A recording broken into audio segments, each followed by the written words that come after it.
ஒரு மொழி இருக்கிறது. கிரேக்கம் என்றால் தத்துவ மொழி என்று பொருள். அந்த மொழி முழுக்க தத்துவமாகவே பேசுவார்கள், தத்துவமான பண்பாடு கொண்டவர்கள். ஆக கிரேக்க மொழி என்றால் அது தத்துவம் என்றாகிவிட்டது. இன்னொரு மொழி நமக்கு இணையான மொழி சமஸ்கிருதம். சமஸ்கிருதம் என்றாலே வழிபாட்டு மொழி, அது பூஜைக்காகவே பிறந்த மொழி. ஆக அது வழிபாட்டோடு நின்று விட்டது. அது வேறு எங்கும் வராத அளவுக்கு வழிபாட்டோடு நின்றிருக்கிறது.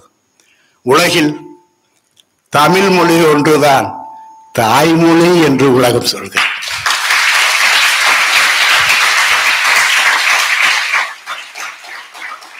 தாய்மொழி என்று ஒரு மொழி வருகிறது. நான் சொல்லவில்லை, தமிழ் என்றாலே தாய் தான். நாம் பேசுவது இயற்கையும் தமிழும் என்று பேசுகிறோம். அம்மா இயற்கை, தமிழ் இயற்கை, நாமும் இயற்கை தான். அப்போ உலகத்தில் இருக்கிற எல்லா மொழிக்குமான தாய்மொழி தமிழ். அதில் சிறப்பு லகரம் ஒன்று இருக்கும். சிறப்பு லகரம். சிறப்பு லகரத்தை பார்க்கிற உலக மக்கள் அந்த எழுத்தை பார்க்கிறவர்கள் சொல்கிறார்கள், இந்த எழுத்து கருப்பையின் குழந்தை இருப்பது போலவும் அதன் தொப்புள் கொடி நீண்டிருப்பது போலவும் தெரிகிறது என்று உலகுக்கே மொழியை கொண்டு வந்து தந்தது தமிழ் மொழி. உலகத்தின் மூத்த குடி தமிழ் மொழி. கல் தோன்றா காலத்துக்கு முன் தோன்றி, கல் தோன்றி மண் தோன்றா காலத்துக்கு மூத்த குடியாக இருக்கிற தமிழ் குடி ஒரு தொல்குடி என்பதை உலகம் ஒப்புக்கொள்ளுகிறது. அந்த மொழி குறித்து நாம் பேசுகிறோம், அந்த மொழிக்கு மன்றம் வைத்திருக்கிறோம். அந்த மொழியில் படைப்பாற்றலை இந்த கல்லூரி தம்முடைய மாணவர்களுக்கு தர வேண்டும் என்று நினைக்கிறார்கள். பாரதி சொல்லுவான், இவள் என்று பிறந்தவள் என்று உணராத இயல்பினாள் எங்கள் தாய். எங்க அம்மா எப்ப பிறந்தால் எனக்கு தெரியல. பாரதி மொழியை, தமிழ் மொழியை தாய் என்றே நினைத்திருக்கிறார். எவ்வளவு பொருத்தமாக இருக்கிறது. உலகம் அதை தாய்மொழி என்கிறது, பாரதி அதை தாய் என்றே சொல்லுகிறான். சொற்கள் ரொம்பவும் முக்கியமான சொற்கள் பிறக்காமல் போயிருந்தால் நமக்கு மொழியும் எழுத்தும் பிறக்காமல் போயிருக்கும். சொற்கள் பிறக்கிறது ரொம்ப முக்கியம். இந்த உலகிலே சொற்கள் தான் முதல்ல பிறக்கணும்.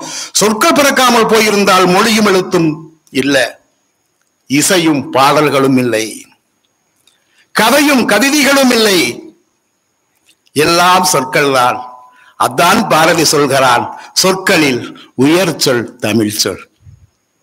என்ன நமக்கு அப்படி உயர்வான தமிழ் சொல்லிலே இருந்து நாம் பார்க்கிறோம், பேசுகிறோம். இப்போது கொஞ்சம் நம் மூதாதைகள் என சொல்லுகிற நம் பாட்டனும் பாட்டியும் பேசி மகிழ்ந்த, எழுதி மகிழ்ந்த, வாழ்ந்து பார்த்த மொழியை, மொழியின் சிறப்பை சற்று நேரம் பேசி நீங்கள் அவர்களின் தோளில் உட்கார்ந்து சிந்திக்கிற ஆற்றலோடு இந்த அரங்கத்தை விட்டு போக வேண்டும் என்று நான் கருதுகிறேன். சங்ககால மக்களுடைய வாழ்க்கை அறம், அகம், மரம், புறம் என்று இயற்கையோடு வாழ்ந்தார்கள். அகம் ரொம்ப முக்கியம் அவங்களுக்கு. உள்ளே இருந்தவர்கள் பேசினார்கள், வெளியே இருந்தவர்கள் கற்றுக்கொண்டார்கள், அறமோடு வாழ்ந்தார்கள் என்பதுதான் சங்க இலக்கியத்தின் மக்களின் வாழ்க்கையின் சுருக்கம். ஆனால் இந்த உலகில் அறிவு சார்ந்த மக்களும் அறிவு சார்ந்த மொழியும், உலகில் ஒரே மொழி தமிழ் மொழி. அதனால்தான் எல்லா நாடுகளிலும் வணக்கம் என்று எழுதுகிறான், நலமா என்று கேட்கிறான், வாங்க என சொல்லுகிறான் என்றாலே இந்த மொழியினுடைய நெகிழ்வான தன்மைக்குத்தான் இந்த உலகம் தலை வணங்குகிறது. ஏன் இது அறிவு சார்ந்த மொழி என சொல்லுகிறேன் என்றால், இந்த உலகில் தோன்றிய மற்ற மொழிகள், இந்த உலகம் எப்படி தோன்றியது? மனிதனுக்கு தீராத கற்பனை அதுதான். அந்த காலத்தில் இந்த உலகம் எப்படி தோன்றி இருக்கும், நாம் எப்படி வாழ்கிறோம், இந்த உலகத்துக்கு இதெல்லாம் போக்கு. மேலே பார்த்தால் ஆகாயம், அதில் சூரியன் இருக்கிறது, நிலவு இருக்கிறது, நட்சத்திரங்கள் தெரிகிறது. ஆனால் இந்த உலகம் என்றால் என்ன? இந்த உலகத்தை யார் படைத்தார்கள்? இந்த உலகம் எப்படி தோன்றியது என்கிற ஒரு கேள்வி எல்லா மொழிக்குள்ளும் எல்லா மக்களுக்குள்ளும் இருந்துச்சு. அப்பத்தான் நிறைய புராணங்கள் தோணுச்சு. புராணங்கள் என்பது மனித கற்பனையின் மிகை உணர்ச்சி. புராணங்களிலே பூமாதேவி என்கிற ஒரு கடவுள், பெண் கடவுள் இருக்கிறாள். அவள் இந்த ஒற்றை கையிலேயே இந்த உலகத்தை தாங்கி இருக்கிறாள். அவளுக்கு இந்த கை வலிக்கிற போது அப்படியே கை மாத்துவதற்காக இந்த பூமியை தூக்கி இந்த கையில் வைத்து இப்படி வைக்கிற போது நிலநடுக்கம் வரும். ஆக நிலநடுக்கம் வரும்போதெல்லாம் பூமாதேவி உலகத்தை கைமாற்றிக் கொள்கிறாள் என்று ஒரு பெரிய புராணம் பேசுகிறது. இன்னொன்னு, பாய் போல இந்த பூமியை சுருட்டி கொண்டு, ஆமா, பாய் போலவே பூமியை சுருட்டி கொண்டு கடலுக்குள்ளே போய் ஒளிந்து கொண்டதான புராணம் இருக்கிறது. இப்ப நீங்க யோசிக்கணும், கடல் எங்கே இருக்கிறது? இந்த பூமியை பாய் போல் சுருட்ட முடியுமா என்ற கேள்வி நமக்கு வர வேண்டும். இதெல்லாம் புராணங்கள் நம் தலையில் அப்படி கொட்டி வச்சிருக்கு நிறைய. இன்னொன்னு சொல்லுது, அட்லஸ் ஒருத்தர் இருப்பார், உங்களுக்கு தெரியும், சைக்கிள் ஒண்ணு நம்ம வச்சிருப்போம், அட்லஸ் சைக்கிள் ஒண்ணு. ஒரு மனுஷன் பூமியோட தூக்கி தோல் வச்சுட்டே நின்றுப்போம், அது அட்லஸ். ஒரு தனி மனிதன் இந்த பூமியை தூக்கி தன்னுடைய தோளிலே சுமக்கிறான் என்று இந்த உலகம் தோன்றியது. அவனால் தான் இந்த உலகம் இன்றைக்கு நிலையா இருக்கிறதுன்னு ஒண்ணு இருந்துச்சு. லத்தின் சொல்லிச்சு, இல்ல இல்ல, ஒரு பெரிய சிலந்தி கூடு கட்டி இருக்குது, அந்த கூட்டுலதான் இந்த நம்ம உலகம் சிக்கி இருக்குதுன்னு. உருண்டை என்று கூட இந்த உலகத்தை யாரும் கருதவில்லை. இந்த உலகம் சிக்கி இருக்குது, எதுல? சிலந்த விலையிலும் சிக்கி இருக்குன்னு சொன்ன. அப்புறம் சில பேர், இல்ல இல்ல, இது ஒரு வாரம் ஆச்சு படைக்கிறதுக்கு, நீங்க நினைக்கிற மாதிரி சிலந்தி விலையெல்லாம் கிடையாது, அட்லஸ் எல்லாம் தூக்கி யாருமே தூக்கி சுமக்கல. ஒரு வாரம் திங்கக்கிழமை காலையில வேலைய ஆரம்பிச்சு அப்படியே வானத்தை படைத்து, கொஞ்சம் நட்சத்திரங்களை சூரியனை படைத்து, மேல் வேலையெல்லாம் முடித்து விட்டு, கீழே ஒன்றுமில்லை என சொல்லி கொஞ்சம் மரங்கள், கொஞ்சம் நீர், எல்லாம் மலைகள் எல்லாத்தையும் படைச்சு முடிச்சுட்டு, சனிக்கிழமைக்கு ஆதாம் ஏவாள் என்று ஒரு ஆணையும் பெண்ணையும் படித்து விட்டு, ஒரு வாரம் தீராத படைப்பாற்றல் இருந்ததால் ஞாயிற்றுக்கிழமை அவர் விடுமுறை எடுத்துக்கொண்டார் என்று பேசுகிற புராணங்கள், மதம் சார்ந்த நம்பிக்கைகள் நிரம்பி கிடக்கிற இந்த உலகில், சாதாரணமல்ல, நம்பி கிடக்கிற இந்த உலகில் தொல்காப்பியம் மட்டும்தான் அறிவியல் பூர்வமாக 3000 ஆண்டுகளுக்கு முன்பு இந்த உலகம் தோன்றியதை பேசுகிறது. தொல்காப்பியம் சொல்லுது இந்த உலகம் எப்படி தோணுச்சுன்னு. நிலம், நீர், நெருப்பு, காற்று, வானம், ஐந்தும் கலந்த மயக்கம். மயக்கம் 5 அப்படி கலந்து இருக்குதுன்னா, ஏன்னா 5 வரும்போதுதான் உயிர்கள் தோன்றுவதற்காக சொல்லுகிறான். இந்த 5ம் கலந்த மயக்கம்தான் உலகம் என்று அறிவியல் பூர்வமாக 3000 ஆண்டுகளுக்கு முன்பு பேசிய எழுதிய ஒரு மொழியை நாம் இன்றைக்கு கற்றுக்கொண்டிருக்கிறோம் என்கிற பெருமை வேற யாருக்கும் இல்லை, நமக்குத்தான் அந்த பெருமை இருக்கு. இந்த உலகம் இப்படி தோணுச்சுன்னு சொல்லும் போது வள்ளுவர் எழுதலாம், சுழன்றும் ஏர் பின்னது உலகு. உலகு என்றாலே உழல்வது, சுழல்வது என்று சொல்லி பூமி ஒரு உருண்டை, அது சுற்றி கொண்டிருக்கிறது என்பதை 2000 ஆண்டுகளுக்கு முன்பு அறிவியலோடு பதிவு செய்திருக்கிற எழுத்து தமிழ் எழுத்து என்று நீங்கள் உணர்ந்து கொண்டாலே தமிழர்களின் வாழ்க்கையை உணர்ந்து கொண்டதற்கு பொருளாகும். நானிலம் என்ற ஒரு எக்கோசிஸ்டம் என்று இன்றைக்கு உலகத்தில் பெரும் பல்கலைக்கழகங்கள் எல்லாம் பேசி தீர்க்கிறான். எக்கோசிஸ்டத்தோடு வாழணும், எக்கோசிஸ்டம் இனி பூமியில வாழவே முடியாதுன்னு பெரும் பல்கலைக்கழகங்கள் பேசலாம். நம்ம நானிலம் என்ற நிலத்தை பிரித்து சற்று ஏறக்குறைய 2600 வருடங்கள் இருக்கும். எவ்வளவு மூத்த குடி, எவ்வளவு பெரிய தொல்குடி. அவன் குறிஞ்சி என்கிற ஒரு நிலத்தை தனியே பிரிக்கிறான், அது மலையும் மலை சார்ந்த இடம் என்று பிரிக்கிறான். கீழே முல்லை என்கிற ஒரு இடத்தை பார்க்கிறான், அது காடும் காடு சார்ந்த உலகம் என்கிறான். அது மலையும் மலை சார்ந்த இடம், கீழே இருக்கிற காடு முல்லை நிலம் காடும் காடு சார்ந்த இடம். அதற்கு கீழ் ஒரு இடம் இருக்கிறது, அது மருதும் அது வயலும் வயல் சார்ந்த இடம்.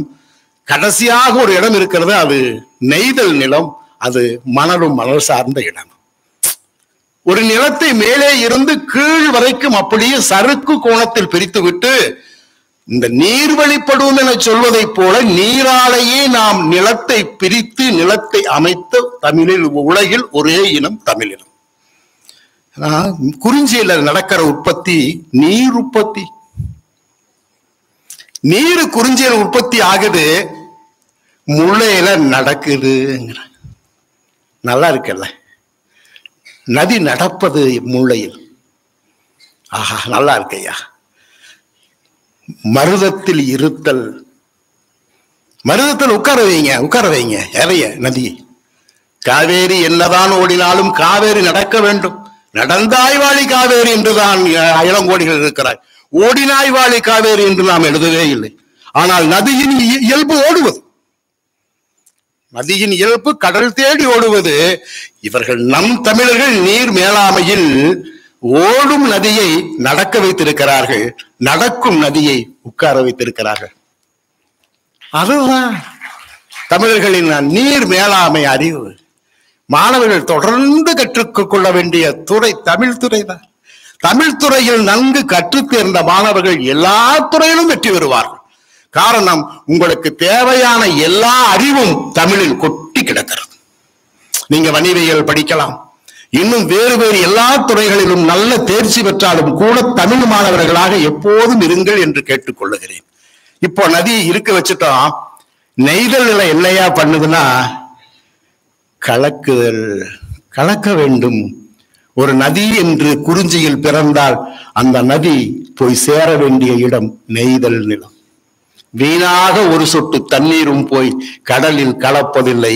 காரணத்தோடுதான் நதிகள் கடலில் கலக்கின்றன என்பதை 2000 ஆண்டுகளுக்கு முன்பு நிலம் பிரிக்கிற போதே நீர் மேலாமையோடு நீரோடு பிரித்து நாம் நீர் வாழ்க்கை வாழ்ந்து கொண்டிருக்கிறோம்.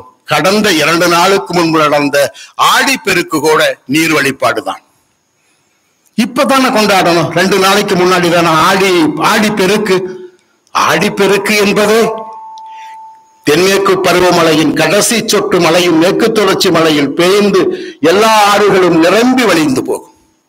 அப்போது நான் வீட்டிலே சேகரித்து இருக்கிற விதை நெல், விதை பருப்புகள், தானியங்கள் எல்லாவற்றையும் முளைக்க போடுவோம். சட்டையில வச்சு முளைப்பயிர் இந்த ஆடி மாசம் கொண்டு போய் தண்ணீர விடணும். முளைப்பயிரை போட்டா அது ஒரு விதை ஆய்வு கூடம். முளைப்பாரி பெண்கள் எடுத்து வருவார்கள். பெண்கள் தான் வேளாண்மையை கண்டுபிடித்தவர்கள், மறந்துடாதீங்க. உலகத்துக்கு முதல் பேர் உலத்தி. உலத்தி எருமையால் தான் தன்னுடைய சதுப்பு நிலத்தை உழந்து முதல் உணவு உற்பத்தியை செய்தவள் பெண். அதனால்தான் அவள் கையில் இருக்கிறது முளைப்பாரி. முளைப்பாரி என்பது அவள் ஆய்வு கூடம், வெறும் சட்டி அல்ல, வெறும் மண் அல்ல.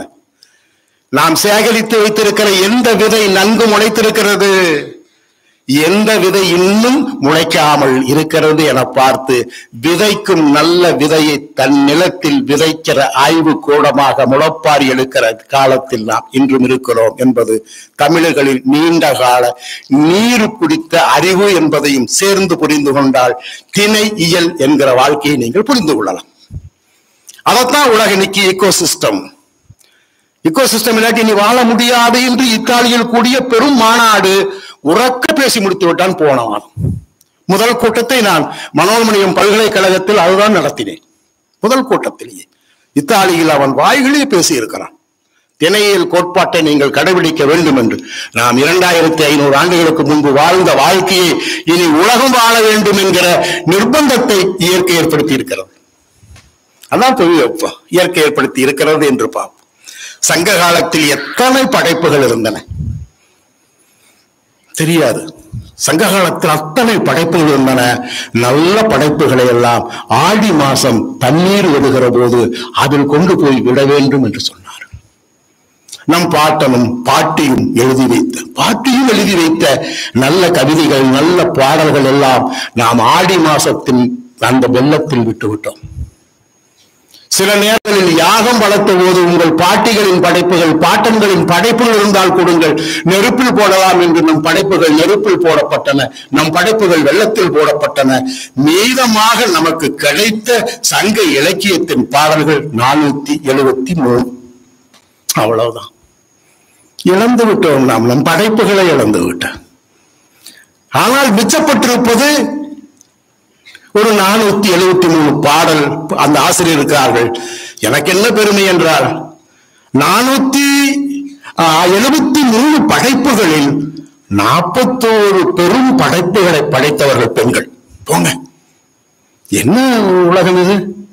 41 பெண் படைப்பாளிகளை 2500 ஆண்டுகளுக்கு முன்பு ஒரு மொழி கொண்டிருக்கும் என்றால் அது படிப்பறிவு இல்லாமல், கல்வியறிவு இல்லாமல், பெண்களுக்கு கல்வியறிவு இல்லாமல் ஒரு படைப்பை கொண்டு வந்து சேர்த்திருக்க முடியாது.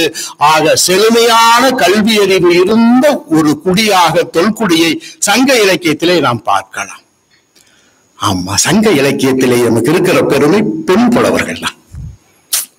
உலகத்தில் எங்கும் பெண் புலவர்கள் இல்லை மாணவர்களே. நம் கடவுள் சரஸ்வதி படித்தவள் அல்ல, படிக்காதவள் தான் நமக்கு கடவுளாக இருக்கிறாள்.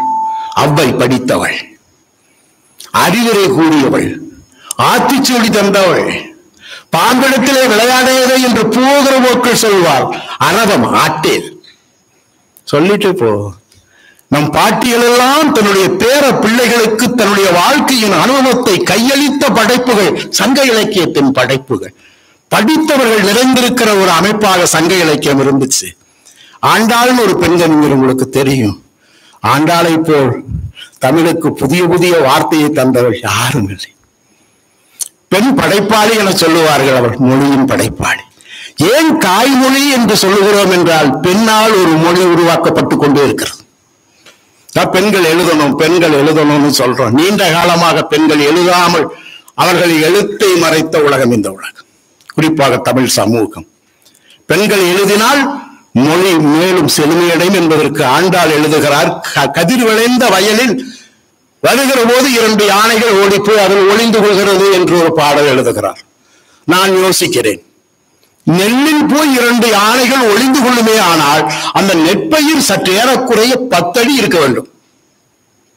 10 அடியில் இருக்கிற நெல்லுக்குள் யானைகள் ஒளிந்து கொண்டன என்பதை ஓங்கு பெரு சென்னல் ஊடு கயல் என்கிற ஒரு வார்த்தையை பயன்படுத்துகிறார். கயல் என்கிற வார்த்தையை ஆண்டாள் தமிழுக்கு தருகிறாள். கயல் என்றால் ஒரு மீன் என்று அர்த்தம். தன்னுடைய பெண்ணின் கண்ணை போல் இருப்பதால் அது கயல் என்று பெயர். அந்த பெயரை விடாமல் பெண்களே பிடித்துக் கொண்டு கயல்விழி என்று தனக்கு பெயர் வைத்துக் கொண்டார்கள். கயல்விழி என்பது நமக்கு ஆண்டாள் கொடுத்த தமிழ் மொழி. அந்த இல்லவழியை இன்னும் கயல்மொழி என்கிற பெண் குழந்தைகள் நிறைய பிறக்க வேண்டும். இன்னைக்கு பாத்தீங்கன்னா அவ்வளவு பெருமை பேசுற நம்ம 3/4 அடியில நெல்லு பயிர் வச்சிருக்கோம். நான் வருகிற போது பார்த்தேன், ஈரோட்டில், கோபியில் எல்லா பக்கமும் இருக்கிற எல்லா இடங்களிலும் 3/4 அடிக்கு நெல்லு பயிரை கொண்டு வந்து போட்டு அதுக்கு வேதி உரல் போட்டு கயல் இருக்குமான்னு பாருங்க. 3/4 அடியில் கயல் என்கிற மீன் இல்லை. சரி பரவாயில்ல, விட்டுருங்க, கயல் விட்டுருங்கன்னா பவானி நதியை பயன்படுத்துகிற ஊரில் ஈரோடும் ஒன்று. பவானி என்கிற ஒரு நதி இல்லாமல் போனால் இன்றைக்கு கோயம்புத்தூரும் திருப்பூரும் ஈரோடும் இல்லை. காவேரியை நம்பி ஈரோடு இல்லை, திருப்பூரும் இல்லை, கோவையும் இல்லை, சிறுவாணி நம்பியும் இல்லை. பவானி தான் நமக்கு இன்றைக்கு உயிர் நதியாக இருக்கிறது. மாணவர்களே, ஒரு காலத்தில் பவானியில் பரிசல் ஆமைகள் இருந்தன. சங்க இலக்கிய காலத்துக்கு பிறகு பரிசல் ஆமைகளை நீங்கள் ஈரோட்டு பக்கம் இருக்கிற பவானியில் தான் பார்க்க முடியும். என்ன ஆச்சரியமா இருக்கு. பரிசல் ஆமை என்றாலே பரிசலை போல் தன்னுடைய முதுகோட்டை கொண்ட பெரிய ஆமைகள் வாழுகிற ஆறு பவானி ஆறு. பவானி ஆறில் மட்டும்தான் சாம்ப முதலை என்ற ஒரு தனித்துவமான உயிரினம் பவானியில் வாழ்ந்தது என்பதெல்லாம் பழைய வரலாறுகளாக இருக்கிறது. பவானியில் இன்றைக்கு சாம்ப முதலைகளோ பரிசல் ஆமைகளோ மயில் கெண்டைகளோ இல்லை.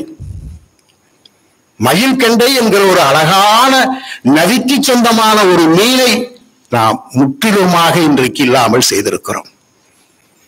அப்போ எனக்கு ரொம்ப ஒரு செய்தி ஆச்சரியமா இருந்தது. குறிப்பா மதுரையில் இது சங்கத்தமிழா தங்கத்தமிழா என்று நிறைய பேர் கேட்பார். பெரும்பாலும் கலைஞர் பேசுகிற போதெல்லாம் திடீர் என்று அதை அவர் வாயில் வந்தால் தங்கத்தமிழ் என்று வந்துவிடும். நாம் சங்கத்தமிழை அப்படி தங்கத்தமிழ் என்றும் சொல்லலாமா என்று யோசித்தால், மதுரையில் உள்ள தேனூர் ஒரு ஊர் இருக்கு. அங்க சின்ன கிராமம். இப்ப சமீபத்துல வைகை ஆற்றிலே வெள்ளம் வந்துச்சு. போன வருஷம் கொஞ்ச நாளைக்கு முன்னாடி வைகை ஆற்றிலே வெள்ளம் வருகிற போது ஒரு ஆலமரம் அந்த பெருமலையில் அப்படி கொஞ்சம் சாஞ்சு வேறெல்லாம் தூக்கி சாஞ்சிருச்சு. அங்க விளையாட போற ஒரு பையன் ஒரு சின்ன சட்டிக்குள்ள போட்டு ஏதோ வச்சிருக்குன்னு சொல்லி எடுத்துட்டு வந்துட்டான். பார்த்தா 8 தங்க கட்டிகள். எந்த காலத்தில் யார் வைத்தார் என்று தெரியாமல் 8 தங்க கட்டிகளை வைகை ஆற்றங்கரையிலே ஒரு பையன் எடுத்து வந்து வீட்டிலே வைத்திருக்கிறார். உடைத்து பார்த்தால் தங்க கட்டிகள். அதிலே மிக தெளிவாக அழகான கையெழுத்து. அந்த தங்க கட்டிக்கு யார் சொந்தக்காரி என்றால் கோதை. கோதைக்கு சொந்தமான 8 தங்க கட்டிகளை அவள் வைத்திருக்கிறாள் என்றால் ஒரு பெண்ணுக்கு கல்வி கிடைத்திருக்கிறது, தங்கமும் கிடைத்திருக்கிறது. தன் தங்கத்துக்கு சொந்தம் என்பதை கோதை என்று அழகான அந்த கட்டியிலே எழுதி வைத்திருக்கிறாள் என்றாலே அந்த பெண்ணுக்கு கல்வி கிடைத்திருக்கிறது, செல்வம் கிடைத்திருக்கிறது என்று பொருளாக நாம் பட்டு இன்றைக்கு அது உள்ளபடியே தொல்பொருள் ஆய்வு கூடத்திலே இருக்கிறது. நீங்கள் போனாலும் பார்த்து வரலாம். ஈரோட்டுக்கு சிறப்புகள் இருக்கு. ஈரோட்டை போல சிறப்பு கொன்ற ஒரு மாநிலம் தமிழ்நாட்டில் ஈரோடும் ஒன்று. கொடுமணல் என்ற ஒரு பகுதி சங்க இலக்கியத்திலே பாடல் இடம்பெற்ற பகுதி தான் கொடுமணல். உங்களுக்கு ரொம்ப பக்கமானது. நீங்க அந்த ஓட்டுல ஒரு 2-3 பேர் நான் பார்த்தேன். நல்ல பேர். நம்ம சட்டினா நமக்கு சட்டி தான் எல்லாமே. நீங்க போய் சத்தியமா நீங்க ஒருக்க பார்க்கணும் எல்லாமே. இப்போதும் நிறைய சில்லுகள், மண்பாண்ட சில்லுகள், இரும்பு கசடுகள் நிரம்பிய பகுதி கொடுமணல். ஏன்னா அவ்வளவும் அந்த உலைகள் இருக்கு. ஒரு சட்டி சிறுசிலிருந்து ஆரம்பிக்கிற சட்டி. தண்ணீர் குடிப்பதற்கு ஒரு சட்டி இருக்குங்க. அது பாட்டது தண்ணீர் அப்படியே அந்த வாயுன்னு சொல்றோம்ல, வாப்பாடுன்னு சொல்றோமா, அந்த வாய் குறுகளா இருந்தா தண்ணி குடிக்கிறது. அப்படியே வாய் பெருசானா வேற பயன்பாடு. ரொம்ப பெருசா இருந்தா மொடா, அதுக்கு பெருசா இருந்ததுன்னா தாலி. இப்படி தன்னுடைய எல்லா பயன்பாட்டுக்கும் தானியங்களை போட்டு வைத்தால் குதிர். மண்பாண்டத்தை வைத்து ஒரு வாழ்க்கையின் எல்லா பொருளையும் சேமித்த ஒரு பெரிய இனம் தமிழினம். அது நதிக்கரை ஓரம் அதை கற்றுக்கொண்டவர்கள் சிறுமிகள். நமக்கு ஆச்சரியமா இல்லையா? இன்னைக்கு நம்ம குழந்தைய மணல விட்டு பாருங்க, மரபன் அப்படியே சாகாமல் நாம் வைத்திருக்கிறோம். எல்லா குழந்தையும் மணலில் விழுங்கள். அது என்ன பெரிய குழந்தையானாலும் போய் அந்த மணலிலே கை வைத்து விளையாடி மண்ணோடு சாய்ந்து மண்ணை அள்ளி ஏன் விளையாடுகிறாள் என்றால் மண்ணுக்கும் மகளுக்கும் ஒரு நெருக்கமான உறவு இருக்கிறது. இன்னும் சொல்ல போனால் மண்ணுக்கும் பெண்ணுக்கும் ஒரு நெருக்கமான உறவு இருக்கிறது. நதிக்கரையில் வாழ்ந்த மக்கள் இந்த பெண் குழந்தைகள் சதுப்பு நில சேரை எடுத்து ஏதோ விளையாடி விட்டு பாறையில் அப்படியே வைத்து விட்டு வந்து விடுகிறார்கள். நல்ல வெயில், அடுத்த நாள் போனால் அது கெட்டியாகி விடுகிறது. ஆமா, கெட்டியாயிருச்சு. மண்ணெடுத்து நெருப்பில் சுட்டால் அது கெட்டியாகும் என்று தெரிந்து கொண்டு அறிவியலோடு பாடுபட்டு சட்டியை உருவாக்கி சமைத்து போட்டவள் பெண். ஆமா, சட்டியில சோறு ஓட்டவள் பெண்ணு தானே. என்ன சங்க இலக்கியத்தில் இருக்கிற குறிப்பெல்லாம் நம் ஊரில் நம் நிலத்தில் இருக்கிற குறிப்பு. நாங்கள தேவி பாரதியினுடைய எழுத்து நிலமொழி என சொன்னதற்கு அதுதான் காரணம். நம்ம நிலத்தில் இருப்பது நாம் பேசிக் கொண்டிருக்கிறோம். வேறு எங்கிருந்தும் நாம் எதையும் பேசவில்லை. உலகத்தில் ஒரு மூலையில், உலகத்தில் ஜெர்மனி, எந்த வார்த்தையும் ஈரோட்டில் இருந்தே பேசிக் கொண்டிருக்கிறோம். ஈரோடு மாவட்டத்திலிருந்தே பேசிக் கொண்டிருக்கிறோம். இப்ப ஈரோட்டுல 2 சட்டியில பார்த்தேன். ஒண்ணுல ஆதம்னு பேரு, நல்லா இருக்குல்ல பேரு ஆதம். ஆவன் என்று சட்டி செய்தவன் தன் பெயரை சட்டையில் எழுதி வைத்திருக்கிறான். இன்னொரு பொண்ணு விசாகி. நல்ல பேரு தான் வச்சிருக்கிறான். தமிழ் இப்பதான் கெட்டு போச்சு. நல்ல பேர் இருந்திருக்கு. விசாகி என்று ஒரு பெயர் இருந்துச்சு. பெண்களுக்கு கல்வி அறிவு இருந்ததுக்கு இதெல்லாம் சாட்சி என்று நாம் சொல்வது. ஈரோட்டிலும் பெண்கள் படித்திருக்கிறார்கள், இப்போதும் படித்துக் கொண்டிருக்கிறார்கள். ஆண்களுக்கு நிகராக சம பகுதி, ஒரு பகுதி ஆண்கள் இன்னொரு பகுதி பெண்கள் என்று இப்போது படிப்பதை போல 2400 ஆண்டுகளுக்கு முன்பு பெண்கள் படித்திருக்கிறார்கள் ஈரோட்டில் என்பது கொங்கு வேளாளர் இந்த கொங்கு கலை அறிவியல் கல்லூரிக்கான விஷயம் பாருங்க. எத்தனை காலமா படிக்கிறோம்னு மட்டும் பாருங்க. நம்ம இப்போ மாமலை போற்றுகிற சமூகம் நம் சமூகம். இப்பெல்லாம் நம்ம பசங்க பேய் மலைன்னு சொல்றான். அதைய நாம் முதல் போற்றுவது மலையை. மாமலை போற்றுதும் மலையை போற்றிய ஒரு சமூகம் தான் இன்றைக்கு பேய்மலை என்று சொல்லும் அளவுக்கு மலையை பார்க்கிறது. அதுவும் பள்ளி குழந்தைகள் மழை காலையில் பெய்தாலே டிவி பார்க்க ஆரம்பித்து விடுவார்கள். அவன் எப்போதும் டிவி பார்ப்பவன் அல்ல, செய்தி கேட்பவனும் அல்லவன். அவன் வயதுக்கு செய்தி கேட்க வேண்டியதும் இல்லை. ஆனால் கொஞ்சம் மழை தூறினாலே அந்த யூனிஃபார்ம் எல்லாம் போட்டுட்டு அப்படியே டிவி செய்தி போடுங்க அப்படின்பா. எதுக்குன்னா கொஞ்சம் மழைத்தூரல் அதிகமாக விழுந்தால் மாவட்ட ஆட்சித்தலைவர் மாவட்டம் முழுக்க பள்ளி விடுமுறை விட்டு விடுவார். ஆக மழை என்றால் அவனுக்கு விடுமுறையை கொண்டு வந்து சேர்த்துகிற அளவுக்குத்தான் நாம் மழையை இன்றைக்கு பார்த்திருக்கிறோம். நீங்கள் தமிழ் படிக்கிற மாணவர்கள், இன்னும் தமிழ் படிக்காத மாணவர்களும் சேர்ந்து கற்றுக்கொள்ள வேண்டியது, ஒரு மழை பற்றி இவ்வளவு வார்த்தைகள் உலகில் எந்த மொழியிலும் இல்லை. நீங்கள் பிற மொழி மாணவர்கள் தமிழை விழுந்து விழுந்து கற்றுக்கொண்டிருக்கிறார்கள். காரணம், மழை வேறு, மாறினா வேறு. மழையும் மாறியும் ஒன்றல்ல. தூறல் வேறு, சாரல் வேறு. அந்த மழை விழுகிற வேகத்தை, மழை விழுகிற துளியின் அளவை கணக்கிட்டு தூறல் மழை, சாரல் மழை. நாம் சாரல் என்று பெயர் வைத்து ஒரு இதனை இங்கே நடத்துகிறோம். ஆலங்கட்டி வேறு, பனிமலை வேறு, ஆழிமலை வேறு. ஆழினா கடல், ஆழிமலை வேறு, அடைமலை வேறு. மலையெல்லாம் மலை இல்லை, அடைமலை வேறு. துளிமலை வேறு, துடிமலை வேறு, புயல் மலை வேறு, பெயல் மலை வேறு. இப்படி சொல்லிட்டே போலாம். மலைக்கு 47 பெயர். எந்த எந்த மொழியில், எந்த நாட்டில், எந்த மொழியில் ஒரு மழை பெய்கிற போது மழை தண்ணீரை இப்படி வர்ணிக்கிற? ஆலங்கட்டியை பார்த்து மழை என்று சொல்லிவிட்டு போகக்கூடாது. நாம் கல்மாரி என்று சொல்லுவோம் நம் வார்த்தையில். ஆனால் அது ஆலங்கட்டி மழை, கல்மாரி என்று சொல்லுவோம். மாறி பெய்கிறது, மழை பெய்கிறது, பனிமழை பெய்கிறது என்றெல்லாம் மழையை பற்றி சொல்லி இருக்கிறோம். ஒரு பெருமழை பெய்கிற சம்பவத்தை சங்க இலக்கிய பாடல் ஒன்று வெகு அழகாக சொல்லும். ரொம்ப முக்கியம், வெகு அழகாக சொல்லும். 3 நாள் விடாமல் மழை பெய்கிறது. நான் பேசிய எல்லா மழையும் அங்கே வந்தாச்சு. எல்லா மழையும் மாறி மாறி பெய்கிறது. 3 நாள் மழை. இது வெளிச்சத்தை பத்தி ஒன்றும் கவலைப்படாதீங்க, காது கேட்குதல் அதுவாய் போகுது. நமக்கு 3 நாள் மழை பெய்கிறது. ஒரு குடும்பம் என்றால் அன்றைக்கு 4 தலைமுறை சேர்ந்துகிறது. ஆமா, அன்னைக்கெல்லாம் குடும்பம் என்றால் 4 தலைமுறை ஒரு வீட்டில் இருக்கும். 4 தலைமுறைகள். ஒரு பாட்டன் இருப்பார், பாட்டி இருப்பாள், அந்த பாட்டனுக்கு அம்மா இருந்தாலும் இருப்பாள், பிறகு எல்லா அத்தை இருப்பாள் என்று ஒரு குடும்பத்தின் எல்லா உறவுகளும் சேர்ந்து இருந்த சமூகம் நம் சமூகம். கூட்டு குடும்பமாக வாழ்ந்த சமூகம். அந்த சமூகத்தில் மக்கள் நிரம்பி இருக்கிற போது 3 நாள் பெருமழை பெய்கிறது. மழை நிக்கல. 3 நாள் ஆகி போச்சு. பேர ஒருத்த சின்ன பேரன் கேட்கிறேன், அப்பாரு எத்தனை நாள் ஆச்சு அப்பாரு, மழை எப்ப நிக்கும்னு. நிக்குங்க ஐயா. ஐயா பெரிய ஐயா, இப்போ நைட்டா இது பகலான்னு தெரியல அவனுக்கு. குழந்தைக்கு 3 நாள் மழையில் 3 நாளும் அவனை படுக்க வைத்து சாப்பாடு ஓட்டு ஒண்ணுக்கு போக வெளியே போக எல்லாம் கஷ்டப்பட்ட பிறகு இப்போ நாம இருக்கிறது இரவா பகலா என்று ஒரு பெரும் குழப்பம் வந்துருச்சு அவனுக்கு. அப்பாரு கிட்ட கேட்கிறான், அப்பாரு சொல்ல பாரு, இது என்ன நைட்டா பகலா, நான் தூங்குறதா முழிச்சிட்டு இருக்கிறதா? குழந்தைகள் தடுமாறி போகும் அளவுக்கு 3 நாள் மழை பெய்கிறது நம்மூரில். ஐயா சொல்றாரு, அப்படியா, சரி. அப்படியே நடந்து போய் நம்ம இந்த கதவை கொஞ்சமா திறந்து வச்சுட்டு நான் சொல்லும் போது மூடிருப்பான். சரி. இந்த பையன் போய் பேரா மெல்ல நடந்து போய் அந்த கதவை திறப்பான். திறந்ததுமே சரி மூடின்றார். மூடிட்டு வந்து பையன் உட்காந்துக்குவான். என்ன பாரு சொன்னேன், நம்ம வாசலில் வைத்திருக்கிற ஒரு பீர்க்கம் சொல்லி. ஆமா, அது பூத்திருக்கல்ல, இப்பதானே பூத்திருக்கு. ஆமா, இப்பதான் பூத்திருக்கு. மணி 5 ஆச்சு.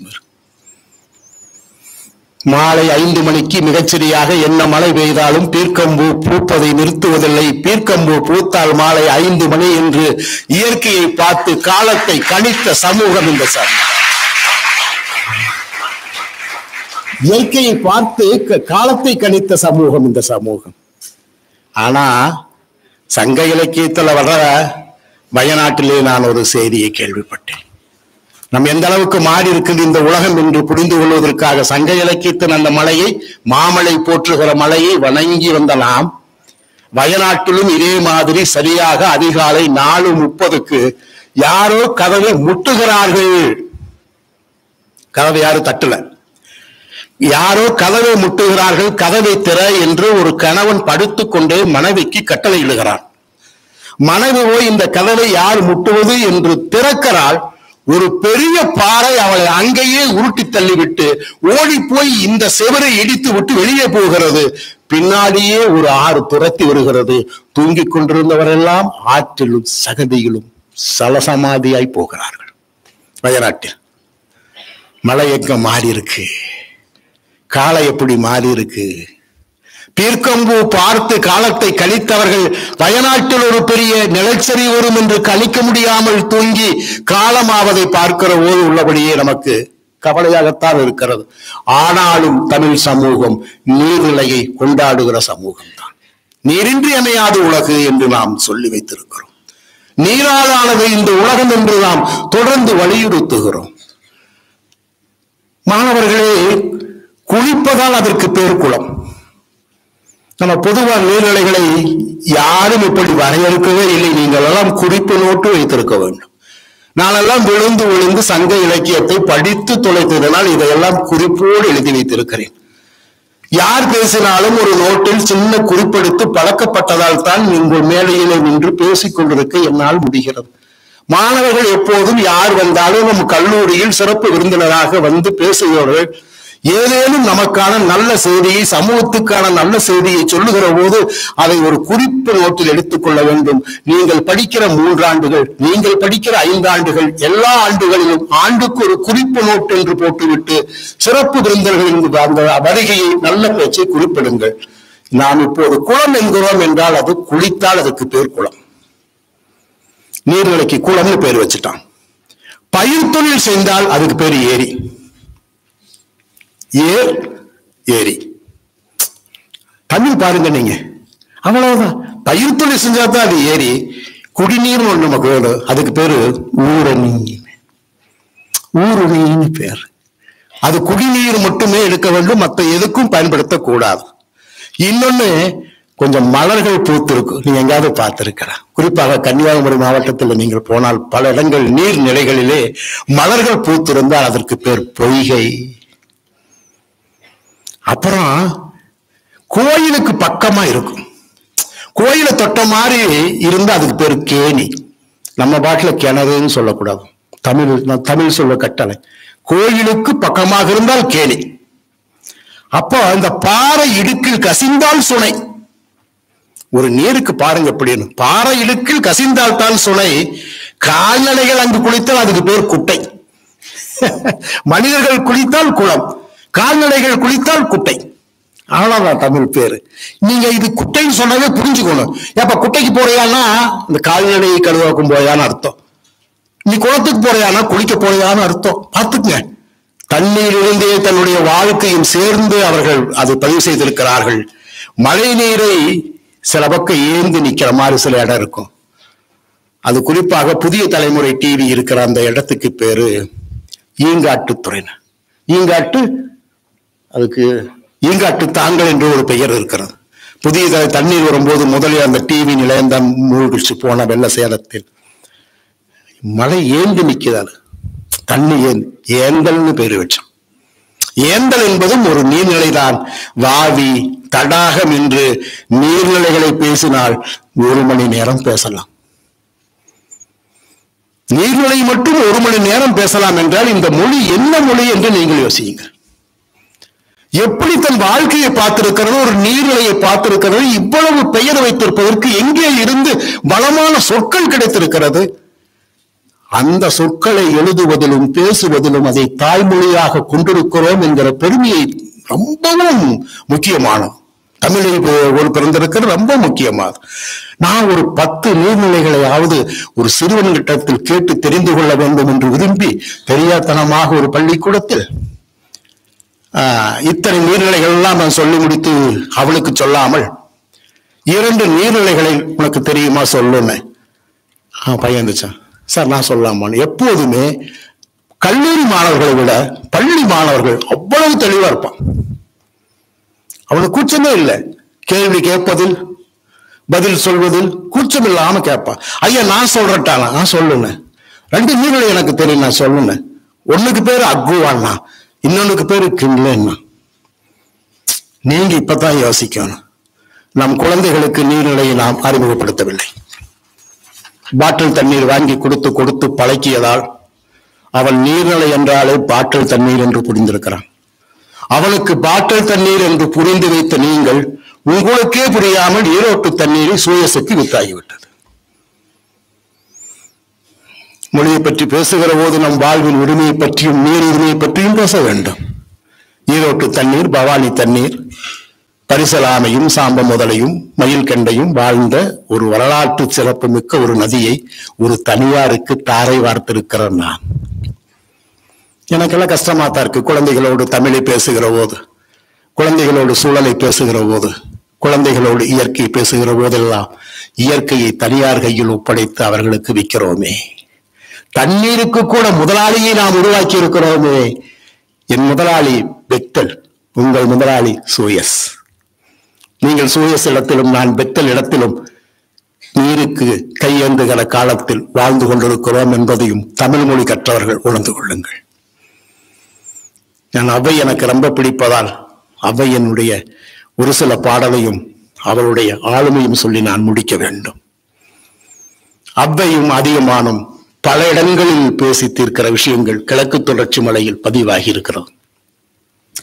ஒரு முறை போர்க்களத்தில் இருக்கிறான் அதிகமான். வேள்பாரி படித்தவர்களுக்கு அதிகமானை விடவும் உங்களுக்கு பாரி பிடிக்கும். அதிகமானும் அப்படியான ஒரு அகிருதியான மனிதன், அவ்வையோடு நெருக்கமாக இருந்த மனிதன், தமிழோடு நெருக்கமாக இருந்தவள் அதிகமான். அதுதான் முக்கியம். தமிழ் என்றால் அவனுக்கு தாய், தமிழ் என்றால் அவனுக்கு தாய் தான். அவ்வை அவனுக்கு அம்மா. அவன் போர்க்களத்திலே இருக்கிறான். போர்க்களத்திலே பெரிய வாழ்வீச்சோடு அவன் சண்டை போட்டுக் கொண்டிருக்கிறான். போர்க்களத்தில் சொல்கிறார்கள், அம்மா அவ்வை வந்து கொண்டிருக்கிறார் ஐயா உங்களை பார்க்க. அதிகமாக சொல்றான், அம்மா எதற்கு இந்த போர்க்களத்துக்கு வர வேண்டும், சொல்லி இருந்தால் நான் வந்து பார்ப்பேனே என்று அவ்வை இருக்கிற இடத்தில் ஓடோடி வருகிறான் அதிகமான். அந்த பாட்டேரம்மா போர்க்களத்தில் அதிகமான், நீர்க்குளத்தில் யானைன்னு அந்த பாட்டு தொடங்கும். அந்த பாட்டை நீங்க படிங்க. அந்த பாட்டெல்லாம் கிடைக்கும். இப்ப ஐயா சொன்னாரு, செல்போன்ல தேடுங்க கிடைக்கும், கூகுள்ல எது வேணாலும் தேடுங்க கிடைக்கும்னாரு. ஆனா பிஎஸ்என்எல் சிம் போட்டு தேடுனா கிடைக்கும் ஐயா? இப்போ அது கொஞ்சம் சந்தேகம், கிடைக்க வைக்கலாம், பாகான கிடைக்கும் உங்களுக்கு. அப்படியே இந்த வாள்ல ரத்த சிவப்பு வாள், அந்த கத்தி இப்படி பின்னாடி வச்சுக்கிறார் அதிகமா. ஏமா நான் சொல்லியிருந்தேன், நான் வந்திருப்பேன்டா. இல்லை அதிகமா, நான் கொஞ்சம் வெளியே போறேன், உங்ககிட்ட நான் பார்த்துட்டு நீ சொல்லிட்டு போலான்னு போனேன். நிறைய போர் செஞ்சுட்டே இருக்காது, போர் செஞ்சுக்காதுன்னு சொல்றதுக்காக அவ்வை போர்க்களத்துக்கே போகிறார். அப்ப ஒரு சின்ன குழந்தையை போல் ஒரு போர் வீரன் பல பேரை வெட்டி சாய்த்த வேலோடு அந்த இதோடு அம்மா இடத்துல அந்த வாளை காட்டாமல் இப்படி பின்னாடி வச்சுட்டு ஒரு குழந்தை போல் இருப்பதை பார்த்து விட்டு அவை ஒரு பாடலை சொல்லுகிறான். நான் வரும்போது பார்த்தேன் அதிகமான், உன்னுடைய படையில் இருக்கிற ஒரு யானை, அதுக்கு பேரு வேளம். நீங்க யானைக்கு அது சும்மா இருந்தா களிறு, அம்பாரி ஓட்டுனா பறி, சண்டை போட்டா வேளம். யானைக்கு எத்தனை பேர்? 172 பேர். யார் வச்சிருக்கிற உலகத்திலே? யானைகளோடு அவன் எப்படி வாழ்ந்திருப்பான் என்று நீங்கள் கற்பனையே செய்து பார்க்க முடியும். ஒரு 172 பெயரை யானைக்கு வைத்துட்டே இருப்பான். உன்னுடைய வேளப்படையிலிருந்து ஒரு யானை பல பேரை குத்தி கிழித்து வெண்ணிற தந்தம் செந்நிறமாய் மாறி குளத்திலே அது தன்னுடைய அந்த சூட்டை கொஞ்சம் தவிச்சிட்டு இருக்குது. இப்ப குட்டையில இருக்குது, குட்டையில குளிச்சுட்டு இருக்குது யானை. யானை குட்டையில் குளிப்பதை பார்த்ததும் குருமார்கள் என சொல்லுகிற சிறுவர்கள், குறும்பு சிறுவர்கள் போய் யானையின் மீது ஏறி விளையாடுகிறார்கள், சரிக்கு விளையாடுகிறார்கள். யானை மேல. எந்த யானை மேல? இப்பதான் போர்க்களத்தில் பல பேரை குத்தி கழித்த யானை. நீங்கள் எல்லாம் என்னோடு வந்தால் கோழி கமித்தியில் உங்களுக்கு சில யானைகளை அறிமுகப்படுத்துவேன். என்னோடு சில பெண்கள் வருவார்கள். அருகாமையில் போய் இதோ சீதா அப்படிம்பேன். சார் என்ன சார் பேர் சொன்னா? ஆமா சீதா, 4 கொலை செய்தவள். அப்போ ஒவ்வொரு யானையை பற்றியும் அறிமுகப்படுத்துகிற போது, களிமை அறிமுகப்படுத்துகிற போது, ஒவ்வொரு யானையும் அறிமுகப்படுத்துவோம். அவங்க எல்லாம் 2 கொலைகள் 3 கொலைகள் செய்து விட்டு கம்பீரமாக நிற்பார்கள். உங்களை அவர்கள் அருகில் நிறுத்தினார், அவர்கள் உங்களுக்கு அறிமுகம் செய்வேன். அப்படித்தான் அவ்வை யானையை அதிகமானுக்கு செய்கிறார், அறிமுகப்படுத்துகிறார். உன் யானையை பார்த்து தன்னுடைய எல்லா கோபத்தையும் அடக்கிவிட்டு ஒரு பூனையை போல் குழந்தைகள் சிறுவர்கள் தானே விளையாடட்டும் என்று விட்டு விடுகிறான். அதிகமா உன் குணம் யானைக்கும் இருக்கிறது தம்பி, நீ யானை வேடாம். எவ்வளவு பண்பு! ஒரு போர் யானை நீங்கள் பார்க்கலாம். வயநாட்டில் ஒரு பாட்டியும் ஒரு பேத்தியும் தப்பித்து காட்டுக்குள் நீரில் இருந்து தப்பித்து போய் காட்டுக்கு போனதும் 3 யானைகளை பார்க்கிறாள். செய்தியாக வந்துச்சு எல்லா சமூக வலைத்தளத்திலும். யானை பகல் அந்த இரவு முழுக்க நின்று அவர்களை பாதுகாத்தது. அந்த அம்மா பேர் சுசாத்தா. சொல்லி சொல்லி அழுகிறாள். யானைக்கு இவ்வளவு நேசமா? எப்படி பாதுகாத்தது? மற்ற இடத்திலிருந்து விடிய விடிய நின்று அப்படியே நின்று சிலை போல நின்று எங்களை பாதுகாத்த அந்த யானை எங்களுடைய தெய்வம் என்று சொன்னதை போல அவ்வை இந்த யானைகளை பற்றி மிகச் சிறப்பாக அதிகமானோடு ஒப்பிட்டு நம்முடைய பண்புகளை ஒப்பிட்டு நம் வீரத்தை ஒப்பிட்டு, ஏன்னா தமிழர்களினுடைய அறமும் மரம் என்றால் வீரம்தான், அறமும் மரத்தையும் அவ்வை பாடியிருக்கிறாள் என்பதையும் நான் உங்களுக்கு சொல்லிவிட்டு, வாய்ப்பு இருக்கிற எல்லா குழந்தைகளும், தமிழ் குழந்தைகளும், சங்க இலக்கியத்தில் வெள்ளி வீதியார் என்று ஒரு பெண் கவிஞர் இருப்பார். நீங்கள் அந்த பெண் கவிதை படிக்க வேண்டும். ஏனென்றால் இன்றைக்கு பேசுகிற பெண்ணியம் என்கிற இந்த எழுத்தின் முதல் எழுத்து வெள்ளி வீதியார் எழுத்து. ஆமா, அதாவது ஏன் நான் வெள்ளி வீதியாரை உங்களுக்கு சொல்லுகிறேன் என்றால், தலைவனை தேடி அலைந்த தலைவிகளின் வழிமிகுந்த அந்த குரலை பதிவு செய்தவர் வெள்ளி வீதியார். பெண்ணுடைய உணர்வுகளை ஒளிவு மறைவின்றி வெளிப்படுத்தியவர் வெள்ளியார். தலைவிகளின் இயக்கமும் காத்திருத்தலும் ஆற்றாமையும் அவரின் பாடல்களில் நிரம்பி ததும்பி விளைந்தன. அந்த காலத்துல சின்னாபின்னம் பண்ணியிருக்க நம்ம பாட்டிகளை, நம்ம இந்த பாட்டனுங்க, இந்த அரசனை சும்மாவே இருக்க மாட்டா, எங்கேயோ ஒரு பக்கம் சண்டை போட்டுட்டே இருப்பான். சண்டை போட்டா நம்ம வீட்டுல இருந்து நம்ம பாட்டனை கூட்டிட்டு போயிடுவோம், பாட்டி விட்டுருவோம்.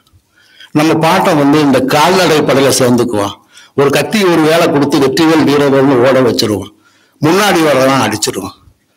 நம் பாட்டன் இந்த படைக்கு பயந்துதான் திரைகடல் ஓடியேனும் திறவியம் தேடுவோம் என்று 2500 ஆண்டுகளுக்கு முன்பு ஈரோட்டில் இருக்கிற நம் பாட்டனும் பாட்டியும் கொடுமணலில் கத்திகளை செய்து, லாடங்களை செய்து, சட்டிகளை செய்து ஊராக கொண்டு போய் வைத்தார்கள். இவங்க தப்பிச்சுட்டு அங்க ஒருத்தர் வருவார், கபிலன் இங்க இருப்பார். கபிலன் வந்த ஊர் இந்த ஊர் ஈரோடு. ஒரு பாணர் சொல்லி ஒருத்தர், பாணர் என்றால் பாட்டு பாடுகிறோம் என்று பொருள். அவருடைய மனைவிக்கு பெயர் பாடினின்னு பெயர். அவங்களுடைய மனைவி எல்லாம் பாடினி. காரணம், இவர் பாட்டு பாட தமிழின் முதல் இசைக்கருவியான யாழ், யாழினின்னு நம்ம பேர் வச்சிருக்கிறோமே. குறிப்பாக சுரேஷ் ஐயா பெண்ணுக்கு யாழினி தான பேர், தமிழி. யாழினின்னு நிறைய பேர் வச்சிருக்கிற காரணமே நம் இசைக்கருவியின் முதல் கருவி யாழ். அதனால் யாழினி என்று நாம் இன்றைக்கும் பேர் வைத்திருக்கிறோம் என்றால் நம் தொப்புள் கொடியின் உறவு நீட்சியாக இருக்கிறது. நம்முடைய தொன்மையினுடைய அந்த உறவு இன்றைக்கும் தொடர்கிறது. அந்த நீட்சி இருக்க வேண்டும் என்பதற்காக யாழினி என்று பேர் வைக்கிறோம். அவன் யாழை மீட்டுவான், பாடினி ஆடுவாள். காசு இருக்கிறவ கொடுக்கணும். எழுத்த நம்பி வாழ்ற பொழப்ப தேவி பாரதி கிட்ட கேட்டா தெரியும். எழுத்தை நம்பி ஒருவன் வாழ்வது எவ்வளவு சிரமம் என்று எழுத்தோடு வாழ்வர்களுக்கு அறியும். அன்று நம் முன்னோர்கள் அப்படித்தான் இருந்தார்கள். ஈரோட்டுக்கு இறங்கி கொடுமணல் பக்கமா போய் பாடினி ஆட, இவர் பாட யாரும் காசு போடல. அப்ப கபிலன் சொல்லுவார், நீ கொடுமணலுக்கு எதுக்கு வந்த? இதெல்லாம் தொழில் செய்யற இடம், இவனுக்கெல்லாம் கலை இலக்கியத்தை தெரியாது. கபிலன், நான் சொல்லல, இவனுக்கு கலை இலக்கியம் தெரியாது, இவன் காசு கொடுக்க மாட்டானுங்க, தொழில் இருக்கிற இடத்துக்கு போகாத. கரூர் பக்கம் ஒரு ஊர் இருக்கு, அவன் ஒரு இசை பிரியன், நீ பாட, உன் மனைவி ஆட, மகிழ்ந்து போய் உனக்கு ஏதாவது பணம் தருவான், அதை வைத்துக் கொண்டு நீ நல்ல பிள்ளை, கடன் வாங்காதே என்று கபிலன் நமக்கு எச்சரிக்கிறான். எங்கிருந்து? ஈரோட்டில் இருந்து. நிறைய கடன் வாங்கிறாத, கடன் வாங்கினால் உன்னுடைய கலை இலக்கியம் போய்விடும், உன் சிந்தனை கடன்காரனை கண்டு பயந்து போய்விடும். ஆக கலைஞர்கள் கடன் வாங்காமல் இருக்க வேண்டும் என்று கபிலன் சொல்லி அவரை கரூருக்கு பக்கம் அனுப்பி வைத்திருக்கிற சங்க இலக்கிய குறிப்புகள் இருக்கிறது.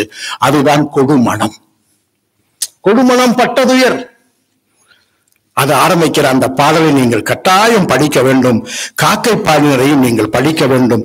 காக்கை பாடினர் ஒரு காக்கையை வைத்துக் கொண்டு குறியீடாக, குறிப்பாக சர்மலா போன்றிருக்கிற நிறைய படைப்பாளிகள் இருக்கிற கல்லூரியாக இது இருக்கிறது. காக்கை பாடினர் என்று ஒரு பெண் புலவர் காக்கையை குறியீடாக எடுத்துக்கொண்டு அது கொஞ்சம் கத்துறதெல்லாம் வச்சு ஒரு பாட்டு எழுதிட்டே இருப்பான். அவர் பெண்களை ஆற்றுப்படுத்தி கொண்டே இருப்பான். கவலைப்படாத, எதுக்கு வேதனையா இருக்கிற? அந்த பாலும் எத்தனையோ பாட்டு எழுதிட்டே இருப்பான். வருந்தாதே வந்து விடுவான், உன்னை தேடி அவன் வந்து விடுவான். வருந்தாதே என்று தலைவனை பிரிந்த எல்லா தலைவர்களுக்கும் ஆற்றுப்படுத்துகிற பாடலாய் காக்கை பாடினர் பாடி பாடி வைத்திருப்பதை நம் குழந்தைகள் படிக்க வேண்டும். இதெல்லாம் நம்முடைய பாட்டனின் பாட்டியின் வழிகள். அவர்கள் வாழ்ந்த வாழ்க்கை ரத்தமும் சதயமாக இந்த மண்ணில் இருக்கிறது என்பதற்காகத்தான் சங்க இலக்கியம் இன்றைக்கும் சாகாமல் இருக்கிறது. அது என்றைக்கும் சாகாது. தமிழை எவனாலும் ஒழித்துவிட முடியாது. தமிழை ஒழிக்க 2000 ஆண்டு காலம் எல்லாம் போராடுகிறார்கள். இந்த மொழி உலகத்தில் மூத்த ஒரு மொழியை ஒழித்து கட்டினேன் என்று வந்த எல்லா மொழியும் எதிர்த்து நின்று போராடி இன்றைக்கும் வாழுகிற, உலகில் வாழுகிற ஒரு மொழி தமிழ் மொழி என்று நீங்கள் நம் குழந்தைகளுக்கு தமிழ் கற்றுத்தருவதை நீங்கள் ஒருபோதும் மறந்து விடாதீர்கள். தாய்மொழியை மறந்த எல்லா குழந்தைகளும் அறிவையும் மறந்து விடுவார்கள். அறிவான குழந்தைகள் பிறக்கார்கள். இன்றைக்கும் தாய்மொழியோடு பிறந்திருக்கிற, தாய்மொழியில் கற்ற நம் குழந்தைகள் உலகத்தில் எல்லா இடங்களிலும் ஆளுமை மிக்கவர்களாக இருக்கிறார்கள். நம் குழந்தைகளும் ஆளுமை மிக்க குழந்தைகளாக இருக்க வேண்டும் என்று நான் உங்களிடத்திலே கேட்டுக்கொள்கிறேன். நம்ம பெண்ணை எல்லாம் போர்வெறியாக்குன ஒரு காலம் இருக்கு. ஆமா, ஒரு பாட்டில் உன் பையன் முதுகில், அது கிட்டத்தட்ட புறமுதுகு காட்டி போர்க்களத்தில் செத்து போனானாம் என்று ஒரு செய்தி வருகிறது. கலைஞர் அது ஒரு நாடகமாக எழுதியிருப்பார், நீங்கள் படிக்கலாம். அதுவும் காவிரி தந்த தமிழகத்து புதுமணலில் களம் அமைத்து சேர சோழ பாண்டிய மன்னர்கள் கோபுரத்து கலசத்தில் யார் குடிதான் பறப்பதென்று இன்று போல் போர் தொடுத்து கொண்டிருந்த காலம் அது. இப்படி கலைஞர் ஒரு 6 நிமிஷம் வசனம் எழுதுவார். சிவாஜி கணேசன் இப்படியே நின்று பேசுவார். நீங்க அந்த படம் பார்க்கலாம், ராஜா ராணின்னு ஒரு படம். அந்த படத்தை பார்த்தா நான் எழுத தொடங்கினேன். அவ்வளவு அழகான கவிதை, அழகான சங்கத்தமிழ். குகைவெட்டு கிளம்பும் ஒரு புலியென புகவெட்டு குமரும் எரிமலையென பகவெட்டி சாய்க்கும் வாழெடுத்தான் சூழதைத்தான் சுடர்முகம் தூக்கினான் சுக்கு 100 தான் சூழ்ந்து வரும் பகைவர் என்றான். நாடு மீட்காமல் வீடு திரும்பேன் என்றான். நங்கையோ நகை முழக்கம் செய்து நடந்திடு கண்ணே என்றாள் என்றெல்லாம் சங்க இலக்கியத்திலே நடக்கிற போர்க்கள காட்சியை கலைஞர் மொழியில் கேட்டு கேட்டு எழுதி பழகியவன் நான். மறந்துடாதீங்க, நன்றி மறவேன் நான். என் எழுத்தின் ஆசான் அவன் தான். அழகா இருக்கும். கலைஞரின் சங்கத்தமிழை படியுங்கள். திருப்பூர்ல இப்போது இந்த ஈரோடு கண்காட்சியில் புத்தகங்கள் இருக்கிறது. மாணவர்கள் வாசிப்பு பழக்கத்தை கட்டாயம் கடைபிடிக்க வேண்டும். நல்ல நூல்களை தேடி வாசிக்க வேண்டும் என சொல்லுகிறேன். அவ எவ்வளவு போர்வதியா இருந்தான்னா, பையன் செத்து கிடக்கிறான்னு பார்க்க போர்க்களத்துக்கே ஓடுகிறாள். ஓடி போய் பிணங்களுக்கு இடையே தன்னுடைய மகனை தேடுகிறாள். மகன் முகத்தை பார்த்து பார்க்கிறான், மார்பிலே வேல் பாய்ந்திருக்கிறது. ஆஹா, நான் அவன் பிறந்த போது அடைந்த சந்தோஷத்தை விட இறந்து கிடப்பதை பார்த்து மகிழ்ச்சி அடைகிறேன் என்கிறார் ஒரு தாய். அவன் மட்டும் முதுகிலே வேல் தாங்கி இறந்திருப்பேன், ஆனால் அவளுக்கு நான் பால் புகட்டி என்னுடைய மார்பை திருகி இங்கேயே எறிவேன் என்கிறாள். எவ்வளவு போர்வெறியை ஊட்டி இருக்கிறார்கள் இந்த மக்கள் என்று படித்து புரிந்து கொள்ள வேண்டும். பெண்களை ஒரு போர்வெறிக்கும் உள்ளாக்கிய காலம் இருக்கிறது. அதெல்லாம் மன்னர்களின் காலம்தான். மன்னர்களின் காலத்தில் நம் பெண்கள் எப்படி இருந்தார்கள் என்பதெல்லாம் சங்க இலக்கியத்திலே நீங்கள் நிறைய கற்றுக்கொள்ள வேண்டும். என ஒரு செய்தி இருக்கு. ஐயா சொன்னார், அந்த மரங்களை எப்படி நேசித்தோம் என்று. சங்க இலக்கியத்திலே ஒரு மரங்களை எப்படி நேசித்தான் என்றாலே நமக்கான தலைப்பு இயற்கையும் தமிழும் தானே. எப்படி நம் முன்னோர்கள் நேசித்தார்கள் என்றால், ஒருவன் நோய்வாடப்பட்டு கிடப்பான். சொல்றான், அவன்லாம் பேசுவான், நோய்வாடப்பட்டு கிடப்பேன், நான் பெரும் நோயில் வீழ்ந்து கிடக்கிறேன். அழகான வார்த்தைகள் இருக்கும் தமிழில். நான் ஒரு பெரும் நோயில் வீழ்ந்து கிடக்கிறேன், எதிரே நான் வளர்த்த மரம் இருக்கிறது, இந்த மரத்தில் இருந்து இலைகளை பறித்து ஒரு கசாயம் காய்ச்சி குடித்தால் என் நோய் குணமாகும் என்றால் உடனே அந்த மரத்தின் இலைகளை பறித்து ஒரு கசாயம் வையுங்கள். நான் ஒரு பெருநோயால் விழுந்து கிடக்கிறேன். நான் வளர்த்த மரத்திலிருந்து சில பட்டைகளை உடித்து ஏதேனும் ஒரு மருந்து மூலிகை செய்து எனக்கு தந்து என் நோய் குணமாகும் என்றால் உடனே அதை செய்யுங்கள். ஆமா, எல்லா மரத்தின் சிறு சிறு பாகங்களை, சேதாரம் இல்லாத பாகங்களை சொல்லி சொல்லி மருந்து செய்ய சொல்லுவான், கசாயம் செய்ய சொல்வான். இந்த மரத்தை வேரோடு பெயர்த்து எனக்கு ஒரு மருந்து செய்து என்னை காப்பாற்றுவது என்று சொன்னால் என்னை சாகடித்து விடுங்கள், மரத்தை வாழ விடுங்கள். மரமே மகத்தானது என்று 2000 ஆண்டுகளுக்கு முன்பு இயற்கையை நேசித்த, இயற்கையோடு வாழ்ந்த, மரமே மகத்தானது என்று புரிந்து கொண்ட மனிதர்கள் வாழ்ந்திருக்கிற பூமியில் நாம் இன்றைக்கு மரங்களோடு வாழவில்லை என்பதையும் சேர்ந்து புரிந்து கொண்டு இந்த சங்க பாடல்களை சமகாலத்துக்கு கொண்டு வந்தால் கொஞ்சம் உங்களுக்கு எளிமையாக புரியும் என்று நான் நினைக்கிறேன். மிகச்சிறந்த பாடல்கள் எல்லாம் சங்க இலக்கியத்தில் இருக்கிறது. எனக்கு இது சினிமா பாட்டுல சில சங்க இலக்கியம் வருதான்னு நான் பார்த்துட்டே இருப்பேன். அதுல ஒரு பாட்டுல ரொம்ப அழகா சொல்றாரு, இந்த செம்புலம் பெயர் நீர் போல் ஒண்ணு வரும். நீ எங்க பிறந்தையோ, உன்னுடைய தந்தை என் தந்தை யாரோ, நாம் இருவரும் எப்படி கலந்திருக்கிறோம் என்ற ஒரு பாடல் வரும். அந்த பாடல் குறுந்தொகையிலே வரும். அதை ஒரு சினிமா பாட்டாக்குறான். ஒரு தங்க ரதத்தில் பொன் மஞ்சள் நிலவுன்னு ஒரு பாட்டு தொடங்கு. உங்களுக்கு தெரியும் நினைக்கிற, ஒரு தங்க ரதத்தில் பொன் மஞ்சள் நிலவுன்னு ஒரு பாட்டு வரும். செம்மண்ணிலே தண்ணீரை போல், அப்படி அந்த பாட்டு வரும். இதுதான் சங்க இலக்கியத்தின் பாடல். சங்க இலக்கியத்தை கொஞ்சம் சாதாரணமான மொழியாக்குற போது, பேச்சு தமிழ் ஆக்குகிற போது அந்த இது புரிஞ்சுக்கும். தாமரை அப்படி நிறைய எழுதுவாங்க. என்னுடைய அன்பு மகள் தாமரை. தீண்டாய் மெய் தீண்டாய், தாண்டாய் படி தாண்டாய் அப்படின்னு எழுதுறது வெள்ளி வீதியாரின் பாட்டு. வெள்ளி வீதியாரின் பாட்டை தாமரை புகழமாக எழுதியிருப்பால். நீங்க இப்போ மறுமுறை கேளுங்க, தீண்டாய். அந்த பாட்டு ரொம்ப நல்லா இருக்கு. அது முழுக்க வெள்ளி வீதியாருடைய அந்த வார்த்தை தான். கலிங்கத்து பரணியில் இருக்கிற ஒரு பாட்டை சொல்லுவான். மடி மீது தலை வைத்து விடியும் வரை தூங்குவோம். ஒரு பாட்டு நீங்க கேட்டிருப்பீங்கன்னு நினைக்கிறேன். மடி மீது தலை வைத்து விடியும் வரை தூங்குவோம் ஒரு பாட்டு இருக்கு. என்னன்னா, காலையில சண்டை இருக்கும். கலிங்கத்து பரணி பாடல். நம் பாட்டியும் பாட்டனும் சண்டை போட்டு, மன்னனுக்காக சண்டை போட்டு, மண்ணுக்காக சண்டை போட்டு, பொண்ணுக்காக சண்டை போட்டு நிறைய நாள் வாழ விடலே அந்த 3 வரும். இன்னைக்கு நைட் நம்ம இருக்கிறோம், மடியில தலை வச்சு படுத்துக்கிறாங்க. அழகான பாடல் கலிங்கத்து பரணி. அதைத்தான் நாம் தமிழில் சினிமா பாடலாக தலை மீது மடி மீது தலை வைத்து விடிமுறை தூங்கலாம்னு அந்த பாட்டு வச்சிருக்கான். கலித்தொகையில் வருகிற ஒரு பாடலைத்தான் காமராஜருக்கு வைத்தோம். கலித்தொகையில் வருகிற ஒரு பாட்டை காமராஜரின் அம்மாவோடு பேசுவதற்காக கண்ணதாசன் அழகாக பயன்படுத்தி இருப்பார். அந்த சிவகாமி மகனிடம் செய்தி சொல்லடின்னு ஒரு பாட்டு இருக்கு, கேட்டிருக்கேன். அந்த சிவகாமி மகனிடம் செய்தி சொல்லடி, நீ பறக்கும் நாள் பார்க்க சொல்லடி.